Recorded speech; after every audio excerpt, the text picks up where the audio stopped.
नमस्कार दोस्तों, मैं आपका दोस्त राकेश और स्वागत करता हूं एक और नए वीडियो में। आज हैं हम भोपाल स्थित बिरला संग्रहालय में, जो कि बिरला मंदिर के नज़दीक ही अरेरा हिल्स पर स्थित है। जैसा कि हम जानते हैं कि पिछले दिनों श्री कृष्ण जन्माष्टमी का पर्व था, तो उसके उपलक्ष्य में यहाँ पर भगवान श्री कृष्ण के जीवन से संबंधित चित्रों की प्रदर्शनी है, उसे देखेंगे। और जो कि हमारी पुरातन सभ्यता, पुरातन धरोहर बिखरी हुई है, उसके बारे में हम जानने की कोशिश करेंगे। तो आइए अब हम चलते हैं बिरला संग्रहालय में।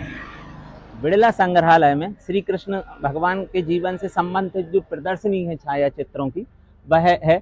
इसमें महाभारत के पात्रों के साथ साथ भगवान श्री कृष्ण के जीवन से संबंधित भी जो कहानियां हैं उनको दर्शाया गया है। तो आइए अब हम देखते हैं।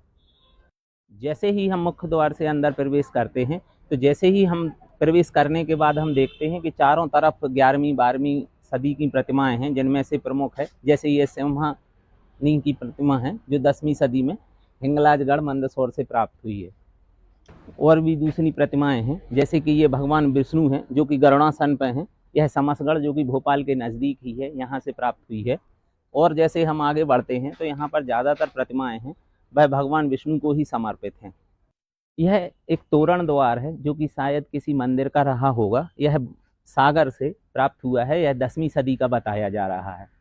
यह एक नंदी प्रतिमा है, जो कि समसगढ़ से प्राप्त हुई है, 13वीं सदी की है। अब हम दूसरी तरफ आते हैं तो यहाँ पर भी उसी प्रकार की प्रतिमाएं हैं, जो बिखरी हुई पड़ी हुई हैं, जिनमें से कि ये प्रतिहार शासनकाल के समय की प्रतिमा है, जो कि 9वीं और 10वीं सदी की बताई जा रही है। चैत्य भैरव की प्रतिमा है, जो कि बौद्ध संप्रदाय को दर्शाती है। यह शहडोल से प्राप्त हुई है, 13वीं सदी की बताई जा रही है। आइए अब हम अंदर चलते हैं मुख्य कक्ष में, और अंदर देखते हैं कि कौन कौन सी वीथिका में क्या क्या है। मुख्य द्वार से अंदर प्रवेश करते हैं तो हमें श्री गंगा प्रसाद जी बिड़ला जी के प्रतिमा के दर्शन होते हैं। तो यह म्यूजियम का निर्माण का जो प्रमुख योगदान था वह इन्हीं का था, इसीलिए इस म्यूजियम का नाम भी श्री जीपी बिड़ला म्यूजियम है, जैसे कि आम बोलचाल की भाषा में बिड़ला म्यूजियम भी कहते हैं। अब आइए हम शुरू करते हैं। कुछ पुराने औजार हैं जिनका प्रयोग आदि मानव किया करता था शिकार के लिए, जैसे कि कुल्हाड़ी और हथौड़ी आदि। इसके साथ ही एक लगी हुई वीथिका है, जो कि शिव गैलरी या शिवा गैलरी कहलाती है। यह भगवान शिव को समर्पित है। जैसे ही हम अंदर आते हैं तो हम देखते हैं कि भगवान शिव और उनके परिवार की ही प्रतिमाएं हैं। भगवान श्री गणेश हैं, उमा पार्वती जो मंदसौर से प्राप्त हुई हैं, सामने भी। तो यह पूरी वीथिका जो है यह भगवान शिव और उनके परिवार को समर्पित है।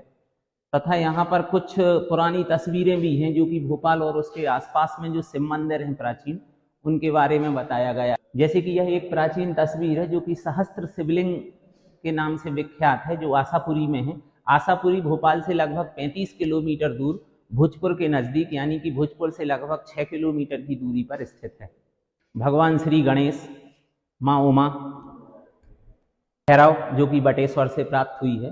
तो यह थी शिव वीथिका यानी कि शिवा गैलरी। अब हम आगे देखते हैं कि और दूसरी गैलरी में क्या क्या है और वह किन देवताओं को समर्पित है। आइए मेरे साथ।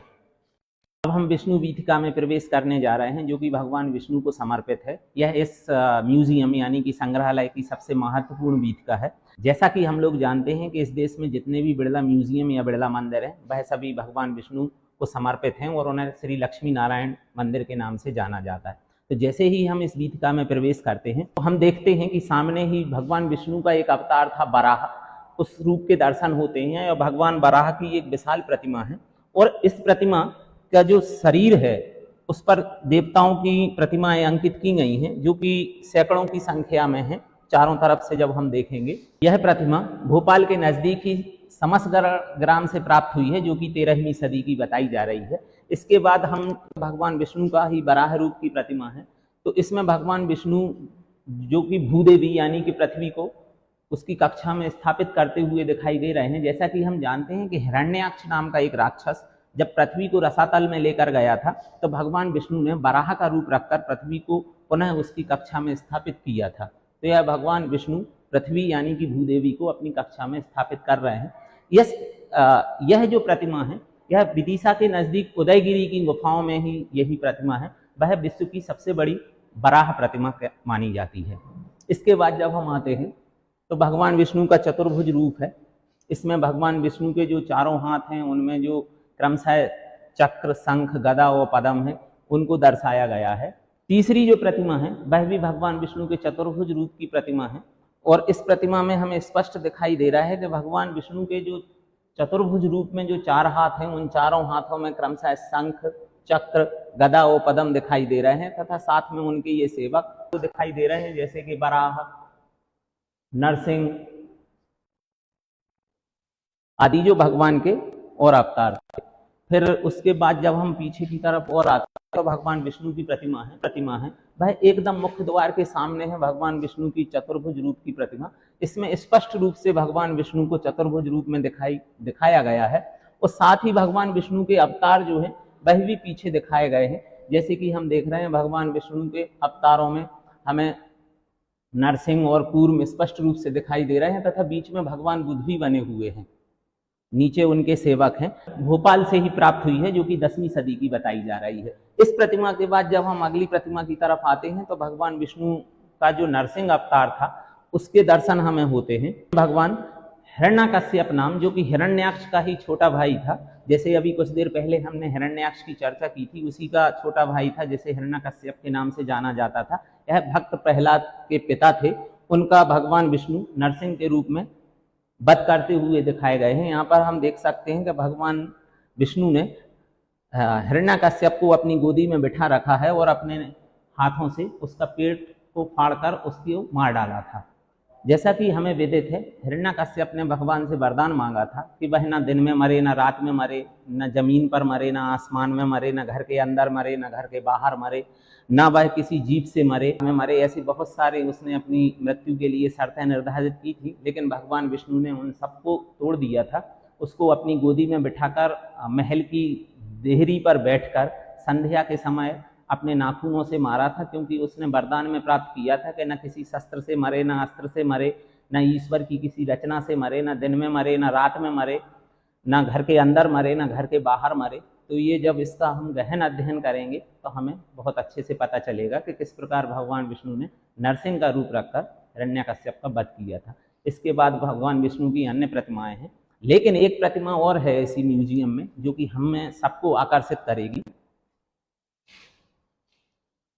यह भगवान विष्णु की शेषनाग सैया पर विश्राम करती हुई मूर्ति है, जो कि वैकुंठ या कि क्षीर सागर भी कहते हैं, वहां पर है। यह नीचे शेषनाग है। शेषनाग के नीचे कुछ देवताओं को दर्शाया गया है। माता लक्ष्मी भगवान विष्णु के चरणों को दबा रही हैं तथा नाभि में से कमल है और कमल पर ब्रह्मा जी रहे होंगे, जो कि इस प्रतिमा में समझ में नहीं आ रहा है। और भगवान विष्णु लेटे हुए हैं शेषनाग की छत्र छाया में, साथ में ही यहाँ देवगण भी विराजमान है। यह एक प्रतिमा है भगवान विष्णु की जिसने सबका ध्यान आकर्षित करेगी। अभी हमने योगेश्वर के रूप में अक्सर भगवान शिव को ही देखा है, उन्हें ही आदि योगेश्वर कहा जाता है, लेकिन भगवान विष्णु को पहली बार मैंने योग मुद्रा में देखा है, इसलिए इस प्रतिमा का नाम है योग नारायण। यह भगवान विष्णु, जिन्हें कि नारायण के नाम से भी जानते हैं, वह योग कर रहे हैं। इस प्रतिमा को मैंने पहली बार देखा है, भगवान विष्णु की किसी प्रतिमा को जो कि योग कर रहे हैं। साथ ही यह श्री कृष्ण जन्माष्टमी के उत्सव पर यह भगवान कृष्ण के जीवन से संबंधित एक प्रदर्शनी लगाई गई है। गोवर्धन पर्वत को अपनी उंगली पर उठाते हुए भगवान कृष्ण, अपने मित्र सुदामा के साथ भगवान कृष्ण और अंत में राधा रानी के साथ भगवान श्री कृष्ण। इसी तरह की एक सामने भी पेंटिंग बनी हुई है। दोनों के टेक्सचर में अंतर है, एक तरफ नीले रंग का प्रयोग किया गया है, दूसरी तरफ लाल रंग का। इसमें भगवान कृष्ण की लीलाएं बताई गई हैं, जैसे कि कालिया नाग का मर्दन करते हुए भगवान कृष्ण। तो यह थी विष्णु वीथिका, जो कि श्री जीपी बिड़ला म्यूजियम में है। मेरे द्वारा भोपाल स्थित बिड़ला म्यूजियम यानी कि श्री जीपी बिड़ला संग्रहालय को देखने और समझने का मेरे द्वारा किया गया एक छोटा सा प्रयास। अगर आपको मेरा यह प्रयास पसंद आया तो आप मेरे वीडियो को लाइक कर सकते हैं, कमेंट्स में मुझे राय दे सकते हैं, अपने दोस्तों के साथ शेयर कर सकते हैं। और अगर आपको मेरा यह प्रयास पसंद नहीं आया तो आप मेरे वीडियो को डिसलाइक भी कर सकते हैं। धन्यवाद।